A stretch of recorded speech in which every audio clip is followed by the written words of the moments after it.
Wayyo, ga azumi sai kusantowa yake, ga kuma ulcer ta sai ƙamari take yi.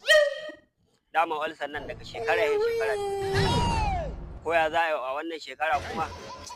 Dakata da Allah. Shawara nake so buƙata. Ai na iya ba magana ka iyaka. Da dama mutane wani lokacin suna ganin cewa ulcer su ba ta tasowa sai an ce azumi ya zo. Ko kuma ka ji an ce ai bani da lafiya ba na iya azumi. Alhali in ba cikin azumi bane sai ka kwashe awa 3 ko awa 5 ba tare da ka ci abinci ba. Amma sai idan azumi ya zo sai ka ji an ce ulcer ba ta bari na in yi azumi. To me yasa haka? To ka sani duk abin da kake Allah yana ganin ka. Azumin nan da zaka yi watan ka 11 kana cin abinci, wata ɗaya kacal da zaka ware kai bauta ubangiji, amma shi kake jimawa kana cewa ulcer. To ubangijin da ya ulcer ai ya sani in kana da ita da kuma in baka da ita. Saboda haka ya kamata jama'a mu ji